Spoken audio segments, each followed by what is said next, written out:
Hey, welcome back to Junkyard Hack. What do we have here?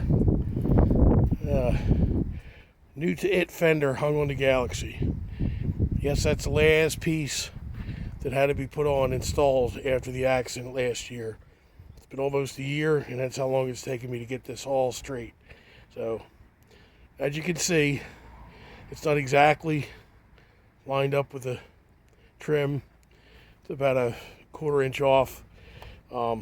But it's a quarter-inch off the back there, so I might just lower the trim on the door to match it up. But anyway, the body lines are good enough for me. The door opens and shuts. It's good with a hood and looks okay from the front as well. So now this fender here is a lot better than the old fender that was on there.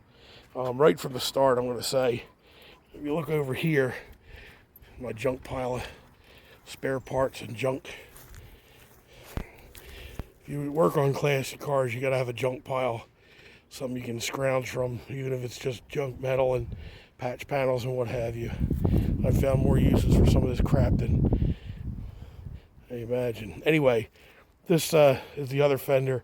This isn't the original fender of the car either. I bought this fender because the original fender I got with this car had been in an accident, and this whole front area was all bashed in and poorly bondoed and poorly hammered out. I got this one, and this one was this is the damage here. This is part of the damage from last year. But I got this one, and this one was rusty up in the top. Let me bend it over here, right up in here. We'll go from the other side. Right up in here, in this area here, and up in here as well, this area here. That's the same area that I had a rust issue with the fender that I installed, but this was a lot worse, and I just slammed some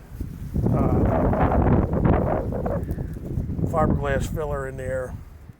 And I tried it, that was my first attempt at welding a patch panel in there in the middle there, and that didn't go too well, so I covered it up with some fiberglass filler.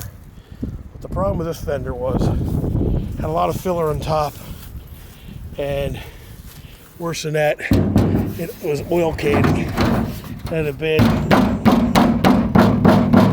I'm not doing it right now, but when it was on the car, it would oil can right in this area here. And this whole area was wavy and what have you.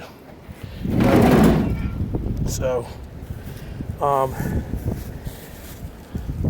what I'm going to do with this thing here is not going to go to the junk pile or the junkyard or anything. I'm going to save it, obviously. Take the trim off, clean the trim up, put it in my stash in the garage. That 390 badge is better than the one I have on the new fender, so I'm going to swap them out. I should have swapped that before I put it on, but I didn't. And yeah, that's it for that. So I'm going to throw that back in the pile, and it'll go in the thing. And if I get another smash up or ding or bad enough to where I have to replace a fender, or I have a fender to replace it with. So, but one thing I wanted to discuss was the excuse me a second here. Open the hood. One thing I wanted to discuss was putting the fender on. Seems like it would be a relatively easy thing, and for most of you guys that are professionals at this and do work on cars all the time, it is. You just take one off and put one on, and no big deal. You line it up, boom, bang, bang, you're done. 15 minutes. Well, I put a couple of these on, so I'm not a total novice at it, but anyway, it took me about 5 minutes to take this fender, the old fender, off, and it took about 2 hours to put this fender here on, namely because I had to line it up and shim it up in the door area here. In the door area here, I had to shim it up right there, and what I used was plastic Bondo spreaders. Those yellow Bondo spreaders you get, plastic things. They're a little bit of a wedge, and you use 2 or 3 of them, and you can put them in the door area along the door, and it'll push the fender forward from the door, because if you don't do that, you won't be able to open the door up.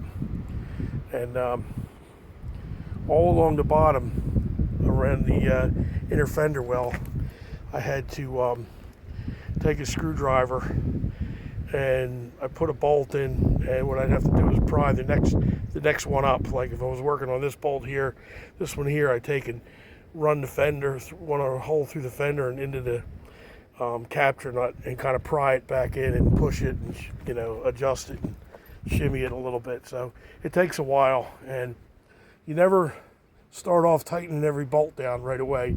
You set everything up loose, and when you get it all situated, that's when you start tightening things down. This is what I'm learning. So anyway, it came out good. I'm pleased with the paint, the rattle can paint. Plan on doing the whole rest of the car that color. It'll save me a bunch of money from taking it to Mako or whatever. I like that satin black color, and that's what we're going to go with. So look for this car to be painted up satin black. Going to replace the carpet, and the bed seat's going to go back in. That's my plans, so to speak. So anyway, let me end this video, and before I get too long-winded and start rambling on, too late. Anyway, I want to give a shout out to Griff Parker. Go check his channel out. YouTube channel. Just look under Griff Parker. Real nice guy. It's in North Carolina. He has a really sweet red '66 Galaxie that he redid. Got it from a junkyard and rebuilt it himself and everything like that. So he does a lot of projects, and he's got a professional YouTube channel. Not this crap like I have. But anyway, give him a shout out and subscribe to his channel. You won't be sorry. Anyway, let me wrap this up. Sunday, go out and enjoy yourself. Enjoy the beautiful weather. Get working on something. Go cruising, take a cruise. Just enjoy the day. God bless everyone. Bye-bye.